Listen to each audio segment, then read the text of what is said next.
আকাশবাণী আগরতলা। স্থানীয় সংবাদ পড়ছি অনামিকা কর্মকার। এখনকার বিশেষ বিশেষ খবর হলো, কয়েকটি বিক্ষিপ্ত ঘটনা ছাড়া আজ এডিসি নির্বাচনে ভোট গ্রহণ শান্তিপূর্ণভাবে শেষ হয়েছে। ভোটের হার ৮১%-এরও বেশি। প্রধানমন্ত্রী নরেন্দ্র মোদী নারী শক্তি বন্দন অধিনিয়মের বিষয়ে লোকসভা ও রাজ্যসভার সব দলের নেতাদের কাছে তাঁদের সমর্থন চেয়ে চিঠি লিখেছেন। কিংবদন্তি গায়িকা ও পদ্মবিভূষণ পুরস্কারপ্রাপ্ত আশা ভোঁসলে আজ ৯২ বছর বয়সে মুম্বাইয়ে পরলোক গমন করেছেন। পবিত্র অমরনাথ যাত্রা এবছর ৩রা জুলাই থেকে শুরু হবে। কয়েকটি বিক্ষিপ্ত ঘটনা ছাড়া আজ এডিসি নির্বাচনে ভোট গ্রহণ ছিল শান্তিপূর্ণ। কড়া নিরাপত্তার মধ্য দিয়ে আজ সকাল ৭টা থেকে এডিসির ২৮টি আসনে ভোট গ্রহণ শুরু হয়।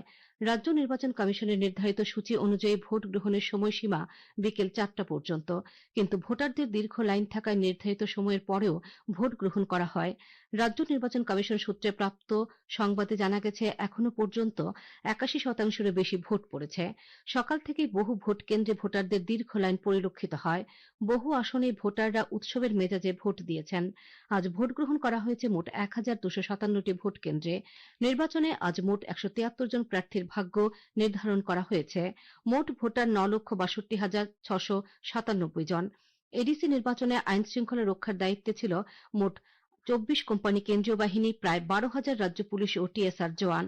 রাজ্য বিধানসভার অধ্যক্ষ রামপদ জমাতিয়া কিল্লা বাগমা আসনের বড়বাড়ি বিশ্বচন্দ্র পাড়া জেবি স্কুলের ভোট কেন্দ্রে, বনমন্ত্রী অনিমেষ দেববর্মা কুলাই চাম্পাহর আসনের ১২ নম্বর ভোট কেন্দ্রে, শিল্প ও বাণিজ্য মন্ত্রী শান্তনা চাকমা করমছড়া আসনের পেঁচারথর তহসিল কাচারি ভোট কেন্দ্রে, জনজাতি কল্যাণমন্ত্রী বিকাশ দেববর্মা মহারানীপুর তেলিয়ামোড়া আসনের নির্বাচনী কেন্দ্রের বলরাম কোবরা দ্বাদশ শ্রেণী বিদ্যালয়ের ভোট কেন্দ্রে ভোট দেন। ঊনকোটি জেলার মাছমারা ও করমছড়া আসনে শান্তিপূর্ণভাবে ভোট গ্রহণ শেষ হয়েছে। ভোটাররা উৎসবের মেজাজে ভোট দিয়েছেন। মাছমারা আসনের ২টি ভোট কেন্দ্রে ইভিএম এ যান্ত্রিক ত্রুটির কারণে ভোট যন্ত্র পরিবর্তন করে ভোট গ্রহণ করা হয়েছে নির্বিঘ্নেই। কুমারঘাটের মহকুমা শাসক তথা রিটার্নিং অফিসার এনএস চাকমা জানান, মাছমারা ও করমছড়া আসনে ভোট শেষে ভোটকর্মীরা ইভিএমগুলি কুমারঘাট গার্লস স্কুলে নিয়ে আসছেন। এই ইভিএমগুলি ত্রিস্তরীয় নিরাপত্তায় স্ট্রং রুমে রাখা হবে। বিক্ষিপ্ত কিছু অভিযোগ পাল্টা অভিযোগ ছাড়া সিপাহীজলা জেলায় এডিসি নির্বাচনে ভোট গ্রহণ শান্তিপূর্ণভাবে সম্পন্ন হয়েছে। ভোট গ্রহণ শেষে ভোটকর্মীরা ভোট সামগ্রী নিয়ে ফিরতে শুরু করেছেন। সিপাহীজলার জেলাশাসক তথা জেলা নির্বাচনী আধিকারিক ড সিদ্ধার্থ শিব জয়সওয়াল জানিয়েছেন, কয়েকটি ভোট কেন্দ্রের বাইরে কিছু অনাকাঙ্ক্ষিত ঘটনার অভিযোগ পাওয়া গেছে, যা ভোট গ্রহণের কাজে কোনো ব্যাঘাত ঘটায়নি। রাজ্য নির্বাচন কমিশনের সচিব অনুরাগ সেন আকাশবাণীর প্রতিনিধিকে জানিয়েছেন, কয়েকটি বিক্ষিপ্ত ঘটনা ছাড়া এডিসি নির্বাচনে ভোট গ্রহণ শান্তিপূর্ণভাবে শেষ হয়েছে। সিপাহীজলা ও খোয়াইয়ের কয়েকটি ভোট কেন্দ্রে কিছু অভিযোগ পাওয়া গেছে। এ বিষয়ে সংশ্লিষ্ট রিটার্নিং অফিসারদের কাছ থেকে রিপোর্ট চাওয়া হয়েছে। রিপোর্ট পাওয়ার পরই কমিশন পরবর্তী পদক্ষেপ নেবে। ওভারঅল ল এন্ড অর্ডার অন্যান্য সিচুয়েশন পুরো স্টেটের পার্সপেক্টিভে বললে অনেকটাই স্বাভাবিক ছিল। কিছু কিছু স্পোরেডিক ঘটনা আমরা শুনতে পেরেছি, সেই জায়গাতে আমরা বিভিন্ন রিটার্নিং অফিসারদের কাছে আমরা চেয়েছি এনকোয়ারি রিপোর্ট। দু একটা অভিযোগ এসেছিল, সেগুলো আমরা অবজারভার এবং রিটার্নিং অফিসারদের কাছ থেকে তদন্তের রিপোর্ট চেয়েছি। ওনারা আজকে যদি সম্ভব হয় তাহলে আজকে দেবেন, আদারওয়াইজ কালকে আর্লি মর্নিং এর মধ্যে পৌঁছাবেন। তারপরে আমরা সেগুলো দেখে আমরা বিবেচনা করতে পারবো যে কোন রকম কোনো ত্রুটি ছিল কি না। এডিসি নির্বাচনে উৎসাহ উদ্দীপনার মধ্য দিয়ে ভোটাধিকার প্রয়োগ করায় নির্বাচক মণ্ডলীকে অভিনন্দন জানিয়েছেন প্রদেশ বিজেপি সভাপতি রাজীব ভট্টাচার্য। পাশাপাশি তিনি রাজ্য নির্বাচন কমিশন এডিসি নির্বাচনের কাজে যুক্ত সংশ্লিষ্ট সবাই পুলিশ ও নিরাপত্তা কর্মীদেরও অভিনন্দন জানিয়েছেন। বিরোধী দলনেতা জিতেন্দ্র চৌধুরী আজ পূর্ব মুহুরীপুর ভুরাতলী কেন্দ্রের সোনামোহন রোয়াজাপাড়া জেবি স্কুলে ভোট দেন। তিনি বলেন, সকাল ১১টা পর্যন্ত সারা রাজ্যে ভোট গ্রহণ মোটামুটি শান্তিপূর্ণ থাকলেও বেশ কয়েকটি বুথে শাসক দলের কিছু সমর্থক অশান্তির চেষ্টা করে। কয়েকটি ভোট কেন্দ্রে বামফ্রন্ট প্রার্থীদের ঢুকতে বাধা দেয়। বেশ কিছু ভোট কেন্দ্রে সিপিআইএম এর পোলিং এজেন্টদের বের করে দেওয়া হয়। পরে পুলিশ প্রশাসনের হস্তক্ষেপে এজেন্টরা পুনরায় ভোট কেন্দ্রে বসার সুযোগ পায়। এডিসি নির্বাচনে ব্যাপক অংশের ভোটার ভোটদানে এগিয়ে আসায় তিপ্রা মথা দলের প্রতিষ্ঠাতা প্রদ্যুৎ কিশোর দেববর্মা নির্বাচক মণ্ডলীকে অভিনন্দন জানিয়েছেন। আজ সন্ধ্যায় আগরতলায় এক সাংবাদিক সম্মেলনে তিনি বলেন, রাজ্যের ভোটাররা রাজনৈতিকভাবে সচেতন, ফলে তারা তাদের ভোটাধিকার সম্পর্কেও যথেষ্ট সচেতন ছিল। তিনি ভোটের কাজে নিযুক্ত ভোটকর্মী নিরাপত্তা কর্মীদেরও ধন্যবাদ জানিয়েছেন। প্রদ্যুৎ কিশোর দেববর্মা আজ মান্দাই আসনের অভিরাম মুকুমু জেবি স্কুল ভোট কেন্দ্রে ভোট দিয়েছেন। প্রধানমন্ত্রী নরেন্দ্র মোদীর নারী শক্তি বন্দন অধিনিয়মের বিষয়ে লোকসভা ও রাজ্যসভার সব দলের নেতাদের কাছে তাঁদের সমর্থন চেয়ে চিঠি লিখেছেন। চিঠিতে প্রধানমন্ত্রী উল্লেখ করেন, আগামী 16ই এপ্রিল থেকে সংসদের নারী শক্তি বন্দন অধিনিয়ম সংক্রান্ত একটি ঐতিহাসিক আলোচনা হতে চলেছে।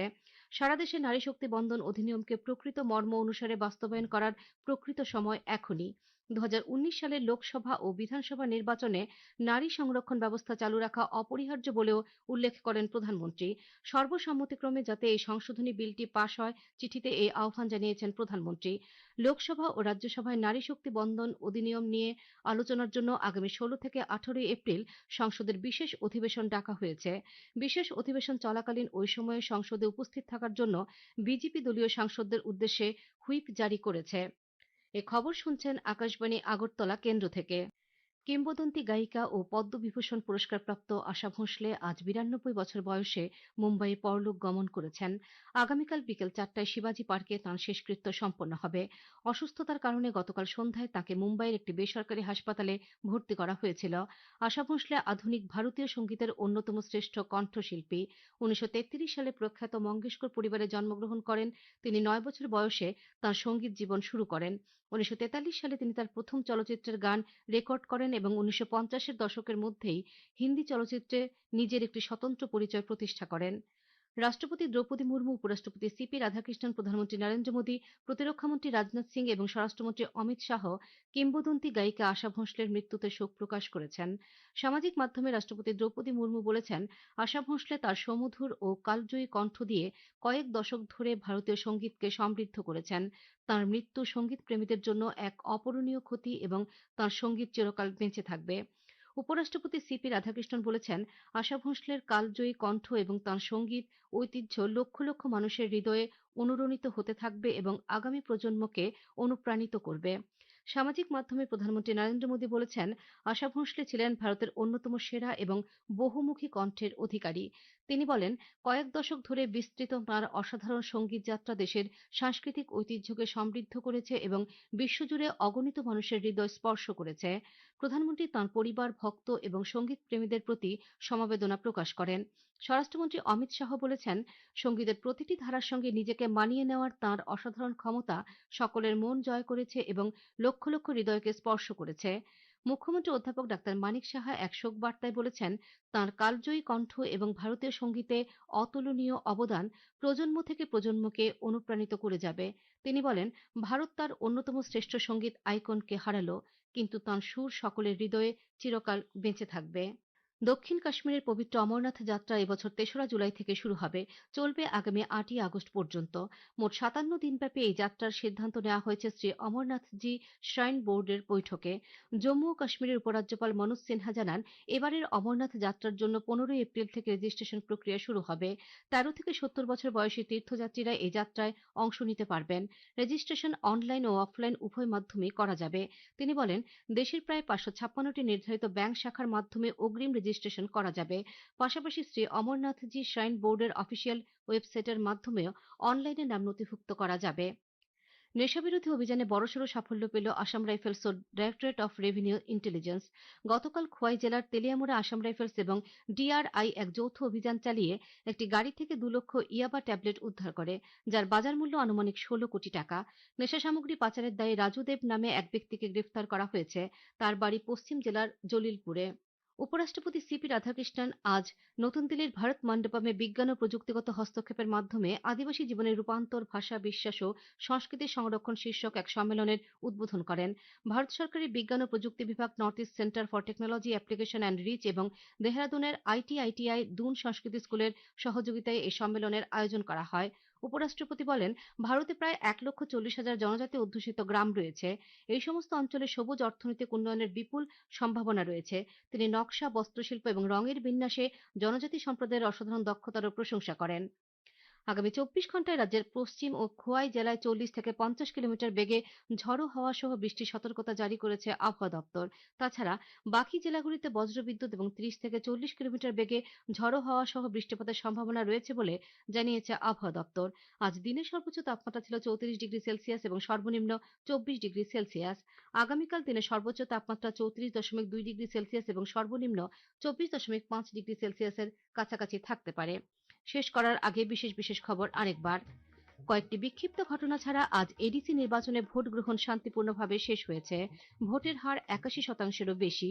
প্রধানমন্ত্রী নরেন্দ্র মোদীর নারী শক্তি বন্দন অধিনিয়মের বিষয়ে লোকসভা ও রাজ্যসভার সব দলের নেতাদের কাছে তাদের সমর্থন চেয়ে চিঠি লিখেছেন।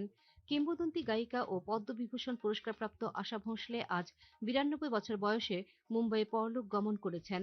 পবিত্র অমরনাথ যাত্রা এবছর ৩রা জুলাই থেকে শুরু হবে। স্থানীয় সংবাদ আজকের মতো এখানেই শেষ হলো। পরবর্তী বাংলা স্থানীয় সংবাদ প্রচারিত হবে আগামীকাল সকাল